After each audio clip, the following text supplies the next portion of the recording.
Welcome to the Crazy Dre Podcast Show, ladies and gentlemen, boys and girls. This is your main man, aka Crazy Croc, aka Andre's Podcast. Folks, I'm back.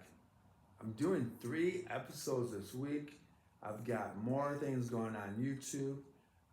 Yes, I'm still with RSS.com. I have mine on Patreon now, so please follow, subscribe. Everything there is free. YouTube, obviously, everything is free. You can subscribe, and that'd be awesome as well. But you can find me on Spotify, Apple, podcasts, anywhere that you can download my podcast. I would appreciate it. Pass it on to friends and family. As most of you folks know, I do more about sports and occasionally about politics. Recently, I did a theory on Luigi Menegini, his reasoning of shooting the CEO of the United Healthcare. But lately, I've been doing more and more sports. Obviously, something I know more about. I'm gonna start out with the WNBA. I'm gonna start out with Caitlin Clark, the reigning Rookie of the Year for the WNBA. She is an Indiana Fever. That's where she played. That's who drafted her. She is having her number retired at Iowa, and I think that's as pretty phenomenal as you can think of. You know, I'm not a huge fan of women's sports. I give you a reason why, because I don't have any daughters. I don't have a spouse that plays basketball or anything like sports. So I I get I like the fact that she's a great athlete, and I get it that she is someone that made a lot of points in the NCAA uh, career. But I think what people are taking away from her is that she's a really nice person, and she is not really. She just has something pleasant about her that you want to stick up for her. That she is your person of choice. That you. This is the reason why you watch the WNBA. She makes it more exciting. She, in her first year, she averaged 19.2 points, 5.7 rebounds, 8.4 assists. That's something I would tell you that it's pretty awesome that she, as an assist, 8.4. It took it a while for the rest of the team to catch up with her, but her presence on the court, her ability to see the whole floor is more amazing now that she's doing it in the WNBA than she did it in at Iowa or in college. So that's something that you gotta give her props to for the assists. She has 1.3 steals per game, uh, but I think that's something that a lot of young ladies will appreciate. And I get the whole political, maybe the political um, backfire or backslash that she receives because she's a white girl, she's playing basketball, all the other girls who are happen to be black or any part of a other race than Caucasian, they're giving her a lot of um, slack. They think that she's getting or receiving positive feedback because she's white. I think there's a storyline behind that that's probably true. Um, but I think the thing about her is that she has a very positive attitude, and she can distribute the ball any way she wants to. She plays defense. She she doesn't overact over a bad foul or a bad play, or if she gets hacked or anything like that. She keeps she keeps herself together, and I think that's probably what's different about the other NBA, WNBA players. That if they get fouled hard, they'll go after each other in a way that you know that's old basketball. To me, I mean, if you ever watch any of those WNBA players and then they go after each other, those girls, technically that's what the NBA used to be like. They used to have Isaiah Thomas against Michael Jordan against anybody that would want to argue with him. Um, you had Larry Bird and Magic going head to head against each other. You just had a lot of things going on. You just really, really, really did. And I think that's what's missing in the NBA now. I think that they just recently had the NBA Cup in Vegas, and I don't know if it really worked out at all or not. I don't see it. I saw maybe 15, 20 minutes of that game, and I was particularly disappointed actually, because you had people like Lopez shooting 3-pointers for the Milwaukee Bucks, and technically he should have been as a rebounder. And I think that I'm transitioning to the NBA, so if you're not following that, that's what I'm doing right now. But I think the NBA I think there's 3 things that they could do.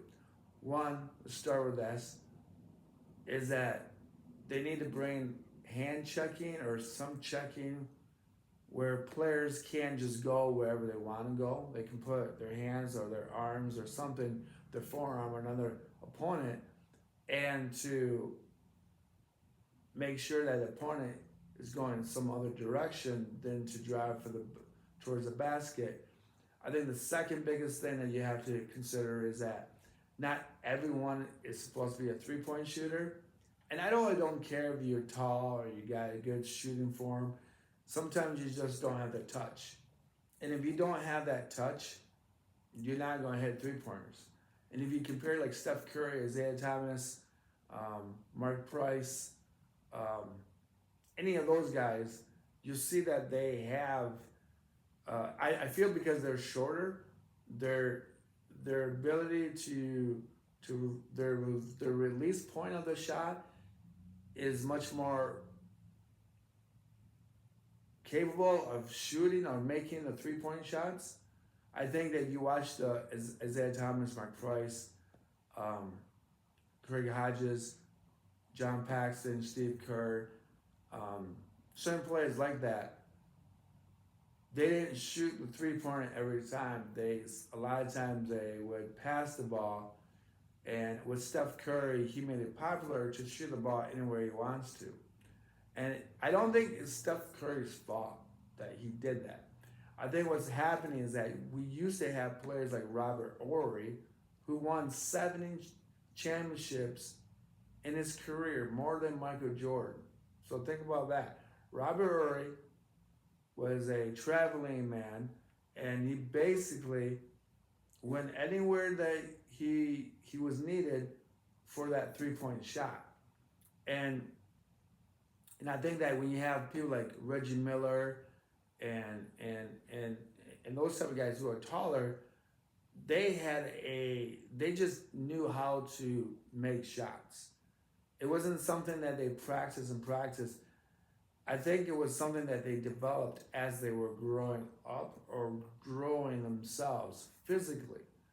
I don't think that's something that when they were at 6'8", 6'9", and one day they decided to shoot 3-pointers and see if they could make it, and if they were at 35%, they were like, oh, I must be a 3-point shooter, or I must be at 30%, I must be a decent 3-point shooter, so I'm going to keep shooting the basket, or the 3-pointer.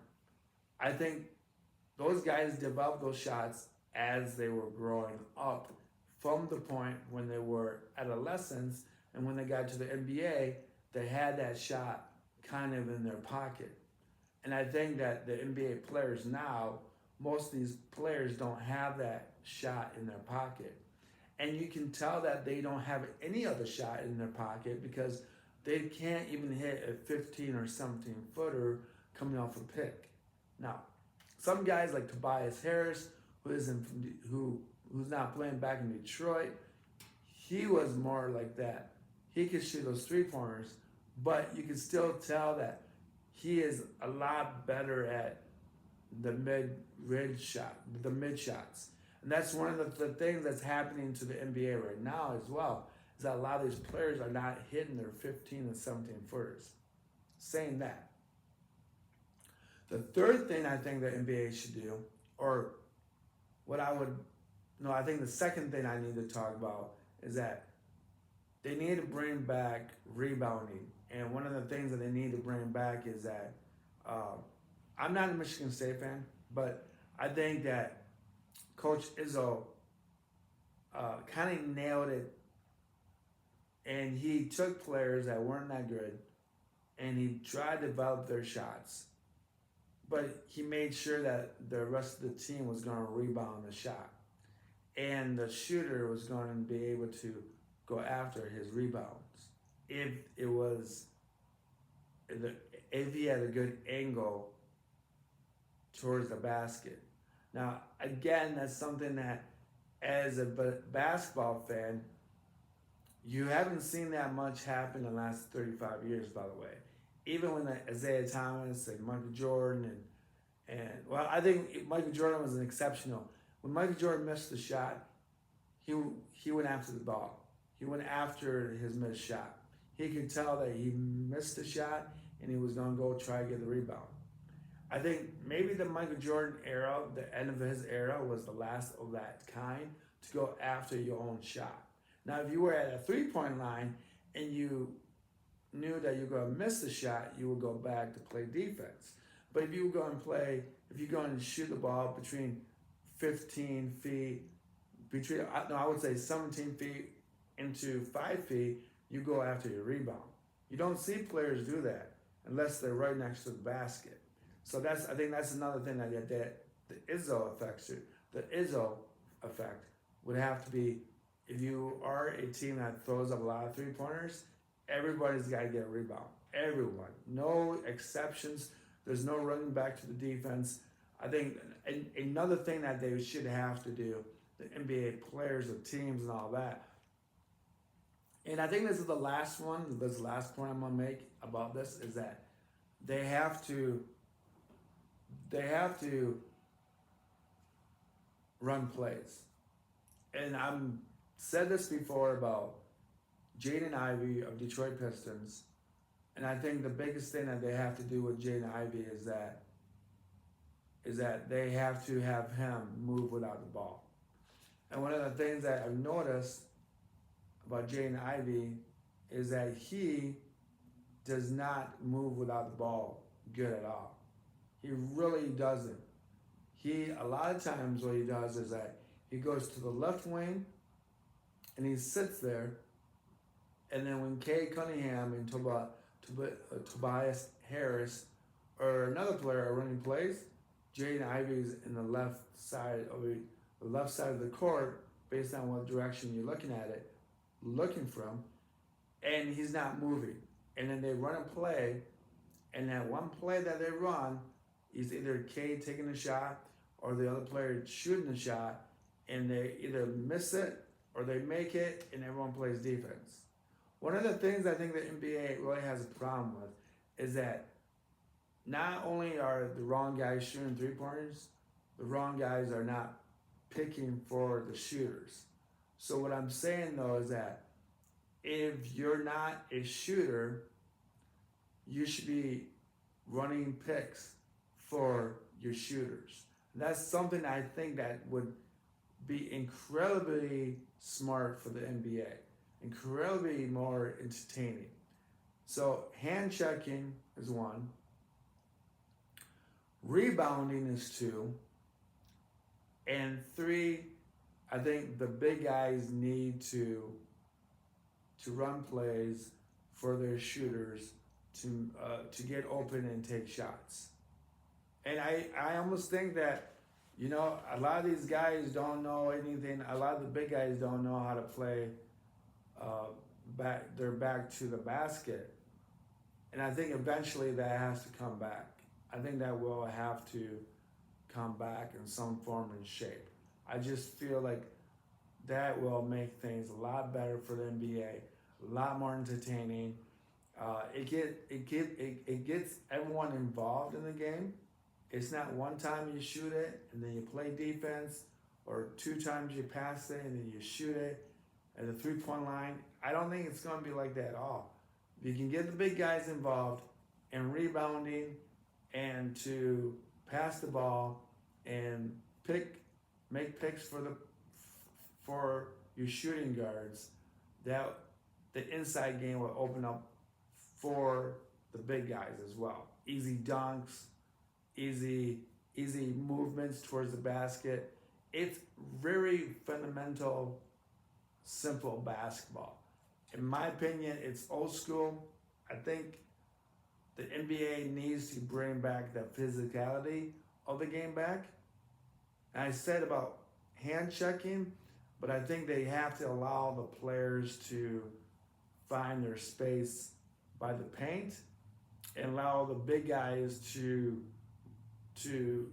dictate who comes in that paint and who doesn't.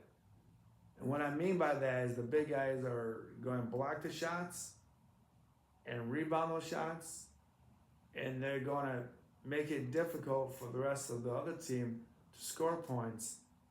And if you keep shooting three-pointers, you keep missing, your rebounders on the other team, the defense will keep getting the ball. And I think before I move on, is that they have to slow the game down a little bit. I think that one and done is way too quick for the NBA. I think they need to slow the game down and to make things happen. Excuse me. So, moving on, I want to talk about Kirk Cousins. And Kirk Cousins is Michigan State alumni. He's an old Michigan State quarterback. He's from Holland, Michigan. Probably one of the nicest guys in the world. I'm not a big Michigan State fan. I'm a Michigan fan, but I have a lot of respect for this kid. He's 36 years old. He signed a 4-year contract with the Atlanta Falcons. His season isn't going so well. He's got over 3,500 passes. I think he's got like 16 interceptions, 18 touchdowns. Quarterback rating is about 57 or 59%. Things are not looking great for Kirk Cousins. He's been benched. Micheal Penix Jr. is going to be starting for them this weekend. What are my views about this transition? I think that a lot of people kind of knew that Kirk Cousins probably should. I mean, Kirk Cousins should probably feel very lucky. If I was Kirk Cousins and I made $320 million in 12 seasons just to win one playoff game, I would consider myself very lucky, very fortunate. I don't know any other player that has a very mediocre career as a quarterback that has made his career as a starter. I see a lot of guys on the bench who are mediocre. I mean, even Cam Newton he may not have all the yards, but Cam Newton was able to be mobile quarterback, score touchdowns. But, and I know that was a weak argument for me to mention Cam Newton, but I really think that, I just think that Kirk Cousins has never been able to see the whole field the way that he wishes he was able to. I think he was always maybe a half a second too slow to respond. You can tell that he threw the ball. A lot of the footballs that he passed to his receivers, London, even Justin Jefferson, Stephon Diggs, everything was always behind those guys or a little bit too much ahead or anything like that. But I think that Kirk Cousins is going to go down as probably a very above average quarterback. And I think that as a person who likes sports, I wish him all the best of luck in the world. What does this mean for Atlanta Falcons? Do they let him go? I think obviously he's going to back up Penix Micheal Penix, and I don't know how well his rest of his 4 games will go. But maybe 3 games left. But I think that Penix will probably be really fortunate to have Kirk Cousins to break the game down for him. I think this might be a good transitional time to do so.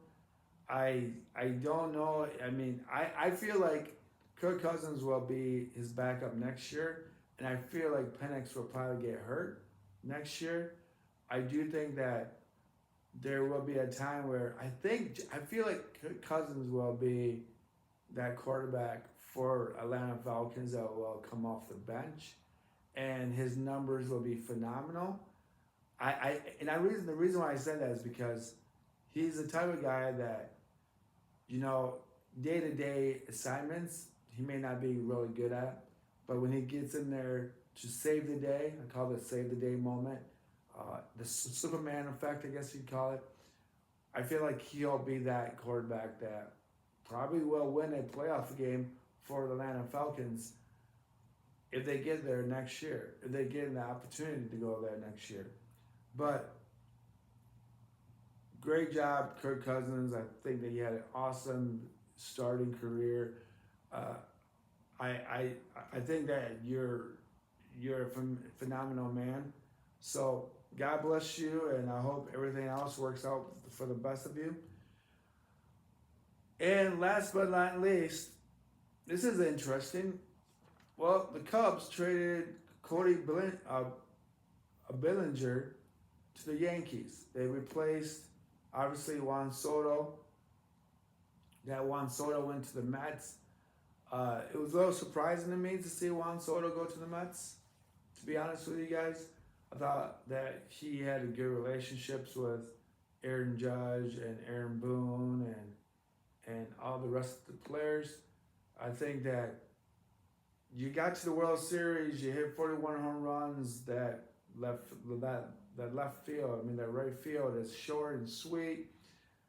It's difficult for me to understand why he left that team. But I will tell you that he is not a great outfielder. I've seen videos of him, not so well. I would, if I was the Mets, and I know they won't do this, but because I think now that they have Juan Soto, I think the Mets would probably try to sign Pete Alonso. Pete Alonso is a first baseman. He's got a lot of power. He's losing a little bit of power in the last couple of years, but he's still one of the Mets fan base favorites. So, and for him to be there for that long, I feel it's kind of dumb for him to leave, but I think he might. But because of more reason for him to stay, now that he's got Juan Soto. But I think with Cody Billinger, it was kind of neat to see that his dad played on that team and he's won the World Series with the Mets as well in 1999, and with the Yankees as well in 1999 and 2000. If I can look at his name, it'd be great to see it. Clay Billinger. Look, I can't see no more. But Clay Billinger won 2 World Series for the New York Yankees. But it's kind of cool that's the 4th son and father duo. Yogi Berra and his son did it. Mark Leiter and Mark Leiter Jr., they've done it. And Ron and Ike Davis both played for the Mets, so that's kind of cool. But what do I think about this trade? This trade. I think it might be sustainable. I think Cody Billinger will be a better outfielder. I think Cody he may not hit as many home runs. Maybe he did hit 18 home runs in the Chicago Cubs. With the Chicago Cubs, I feel like with that left field kind of short, he'll be aiming for it more. So I think his home runs should be about 20, 25. I think that will go well with Aaron Judge, but I wonder, but in reality, Aaron Judge struggled a lot during the playoffs, and he's still struggling as he did last year in the World Series. But maybe that's the weak link right there, folks. Maybe it's Aaron Judge. I did say that him and Spencer Torkelson remind me of each other. Spencer doesn't hit home runs because he did hit 31 home runs in 2022, 2023. He was struggling, but they both remind me of each other because the way that they completely miss the ball, and I almost feel like they see through the ball and not at the ball. And when they see through the ball, their bats grazily is underneath the ball. So it's almost that they're visualizing their home run before they even make contact with the ball. I'm just putting that out there. I just feel that the one thing I've noticed about Spencer and Aaron Judge, they both have power, they both miss the ball exactly the same. So I think that's it, folks. I think that's the way I'm going to leave it. I know that the Detroit Pistons and the Utah Jazz are playing tonight. I would always go with Cade Cunningham with at least 17 points. Jaden Ivey was hurt last game or injured and didn't play. Tobias Harris did not play as well. I feel like Jaden Ivey will probably play at home. I would mark him down for about maybe 10, 11 points a game. He may even get more than that based on the extra day of rest. Malik Beasley, I feel like he won't get his 28 points, but he'll get at least 10 to 12 points. That, I see that coming. But I'm going to leave it at that. I'm going to go away. I'd like to thank you guys and gals for coming out and listening to my podcast. I hope everyone has a great weekend. I'll be working, so I won't be able to watch the Lions, unfortunately. So, peace, love, and happiness. Okay, folks? Stay healthy, stay safe. I'm out of here.